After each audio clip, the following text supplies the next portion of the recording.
এই হলো entry gate. আর entry gate থেকে ঠিক সোজা আসলে কিন্তু এখানে মহাপ্রসাদ কুপন কাটার জন্য কাউন্টার আছে।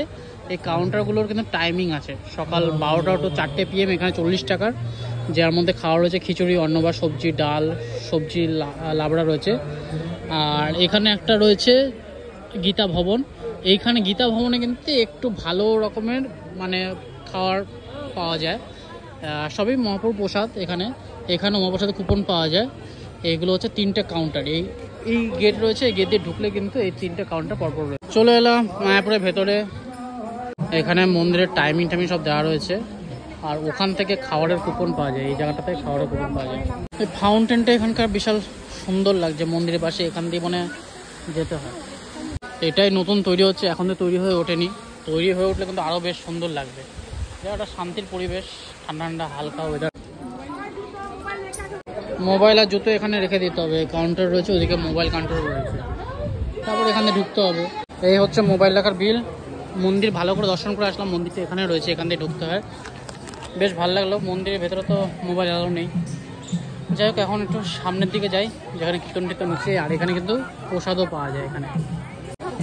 এখান থেকে পুজোর প্রসাদ পাওয়া যায়, যেটা আজকে পুজো হয়েছে সেই প্রসাদগুলো কিন্তু এখানে পাওয়া যায়। 60 টাকা, 50 টাকা এরকম প্রসাদ। কিন্তু এখানে গ্রিনারিটা প্রচুর গ্রিনারি রয়েছে। এটা বেশ ভালো লাগছে, মানে সবুজে সবুজ, চারিদিক দিকে যাচ্ছি সবুজ আর সবুজ, সেটা খুব ভালো লাগছে। ওখানে কীর্তন হচ্ছে, কীর্তন দেখার জন্য কিন্তু প্রচুর লোকের ভিড় জমেছে। ওখানে প্রচুর লোক কিন্তু মোবাইল নিয়ে এরকম মুহূর্তটাকে ধরে রাখার চেষ্টা করছে। আর এই মন্দিরে আমরা গেছিলাম, এখানে কিন্তু মোবাইল অ্যালাউ না, কিন্তু ভেতরটা খুবই শান্ত, বেশ ভালো লাগলো। ওপর অব্দি যাওয়া যায়। আর ওপরে ওঠার জন্য কিন্তু 15 টাকা এক্সট্রা টিকিট লাগে, 15 টাকা করে টিকিট। এখানে কীর্তন হচ্ছে।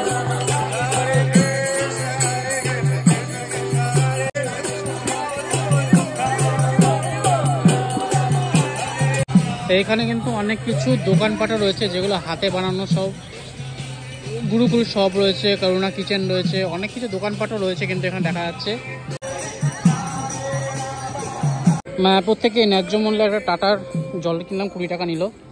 বাকি একটু ফুচকা খাওয়ার ইচ্ছা আছে। এই সাইডে দেখলাম ফুচকার দোকান টোকান রয়েছে, সুন্দর লাগছে। আমারও বেশ ভালো লাগছে। একটু জলটা খেয়ে নিই। মিক্স জুস হয় না? মিক্স জুস কত করে? মিক্স জুস এই যে একটু জল খেলাম, একটা জুসও খাই। জুস না খেলে হয় না। জল নিয়েছে, ঠান্ডা জল নিয়েছে 20 টাকা দিয়ে। একটা 60 টাকা একটা জুস খাচ্ছি। এই হলো জুস, খাঁটি মৌসুমের জুস।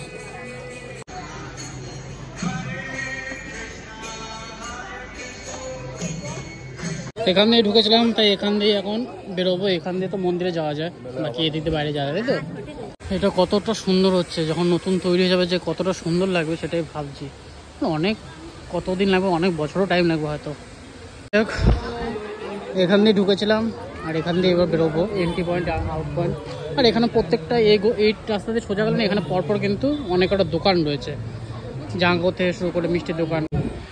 যাই হোক, এই ছিল আজকে ভিডিওতে তোমাদের সাথে শেয়ার করলাম মায়াপুরের যে ইস্কন মন্দিরটা আছে, এখানে কীভাবে খাওয়া দাওয়া করা যায়, মন্দিরটা কীরকমভাবে করা যায়, আর কী প্রসিডিওর আছে। মানে মন্দিরে ঢুকতে গেলে কিন্তু এখানে জুতো আর মোবাইল দিয়ে দিতে হয়। মোবাইলের জন্য 15 টাকা করে কুপন আছে। আর পেছনে কিন্তু এই যে বাস স্ট্যান্ড রয়েছে, বাস টাস পাওয়া যায়।